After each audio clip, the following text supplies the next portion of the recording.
ওই কলেজেই পড়ে থাকো, ওই কলেজেই তুমি পড়ে থাকো, আর জীবনেও বাড়ি ফিরতে হবে না। আমায় কাল ধরতেই হবে। কে এমন বাজে কাজ রোজ রোজ করছে এটা আমায় জানতেই হবে। রবি, এই রবি, তুমি কি সত্যিই কোনোদিন আমার কথা শুনবে না? হ্যাঁ স্যার, হ্যাঁ। আমায় ডাকছেন স্যার? শুধু তোমাকে নয়, তোমার পুরো গোষ্ঠীকে ডাকছি। আবার কি হলো স্যার? কি হলো? এই যে দেখো কি হলো। বলি কলেজে এইসব হচ্ছেটা কি? ছেলে খেলা হচ্ছে নাকি? হ্যাঁ শোনো, কাজ করার ইচ্ছে না থাকলে কাজ ছেড়ে দাও। আজ আমি প্রিন্সিপাল স্যারকে পুরো বিষয়টা জানাবো। যাও। বিষয়টা খুবই গুরুতর। কলেজের সুনামের সাথে জড়িয়ে আছে বিষয়টা, তাই এক্ষেত্রে কারুর কাজে গাফিলতি আমি একদম বরদাস্ত করব না। রবি, আজ তোমাকে শেষ সুযোগ দিচ্ছি, আর কোনো রকম যেন কাজে অবহেলা না দেখি।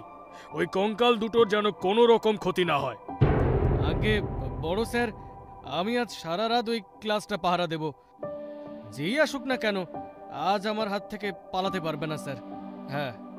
আজকাল খবরের কাগজে যা সব পড়ছি, কঙ্কাল নিয়ে নাকি অনেক চোরাচালানের ব্যবসা বেড়ে গেছে। আপনি একদম ঠিক বলেছেন স্যার, আমাদের আরো একটু বেশি সতর্ক হতে হবে। হ্যাঁ, আমি নিজেও ভীষণ আশ্চর্য হয়ে গেছি স্যার। বিশেষ করে অমলের কথাটা শুনে মনে কেমন যেন একটা খটকা ধরেছে। কেন? অমল কি বলেছে?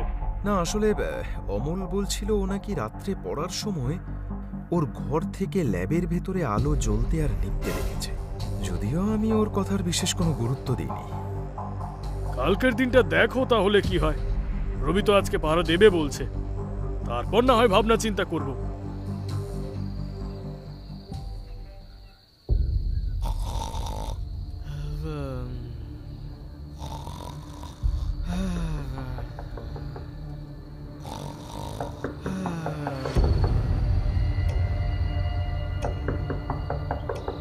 হ্যাঁ, কে কে কে কে কে কে কে কে কে কে কে ওখানে?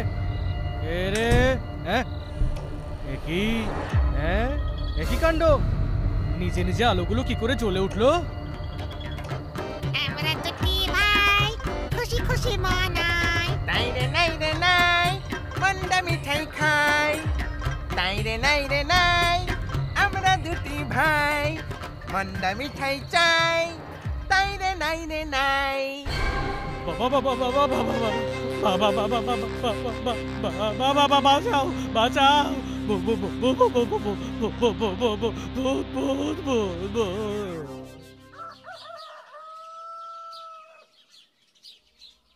রবি, এই রবি, রবি, এই রবি, রবি ওঠো ওঠো। আরে কলেজটা কি ঘুমানোর জায়গা নাকি? পাহারা দিতে এসে শেষে তুমি ঘুমিয়ে পড়লে। ও স্যার গো, ও স্যার! তোমার কি হয়েছে রবিদা? তোমাকে ওরকম দেখাচ্ছে কেন? আর তুমি এরকম কেন করছো? ও স্যার, ও স্যার, আমাকে কাল রাতে ভূতে ধরেছিল স্যার। এই কঙ্কাল দুটোর মধ্যে ভূত আছে স্যার। আমি কাল রাতে নিজের চোখে দেখেছি গো স্যার, আমায় বাঁচাও গো স্যার। তোমাকে ভূতে ধরেছিল? ঘুমিয়ে ঘুমিয়ে স্বপ্ন দেখছিলে নাকি? স্যার, আমার মনে হয় রবিদা সবটা ভুল বলছে না। তোমার মুখ থেকে এই কথা আমি আশা করিনি অমল।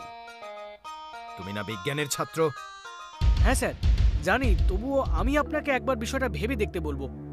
একবার ভেবে দেখুন স্যার, রোজ বন্ধ ল্যাবে রাত 3টের সময় আলো জ্বলে ওঠা, তারপরে সকালে কঙ্কালগুলো ছড়িয়ে ছিটিয়ে থাকা, সবটাই কি আদৌ রবিদার দোষ? বেশ, তাহলে আজকেই আমি প্রিন্সিপাল স্যারের সাথে এই বিষয় নিয়ে কথা বলবো। স্যার, আমার মনে হচ্ছে এবার আমাদের নিজেদেরই এই বিষয়টা পরখ করে দেখা দরকার। হ্যাঁ, আমিও এই কথাটাই ভাবছিলাম। তাহলে তাহলে আমরা তিনজনে আজকে রাতে ল্যাবে পাহারা দেব। দেখা যাক কি হয়। স্যার, যেহেতু এই বিষয়টা সবার প্রথম আমার নজরে আসে, তাই আমিও এই বিষয়টায় ঢুকে পড়েছি। যদি অনুমতি দেন তাহলে আমিও আজ রাতে আপনাদের সবার সাথে থাকতে চাই। বেশ, তাহলে তাই থাকো। আর রবিকেও বলো আজ রাতে যেন বাড়ি না যায়, আমাদের সাথেই থাকে। আমি জানতাম ঠিক এমন কিছু একটাই হবে। আমি তখনই তোমাকে পই পই করে বলেছিলাম, কিন্তু আমার কথা তো তোমাদের ওই লেখাপড়া যেন মানুষগুলো শুনবে না। না,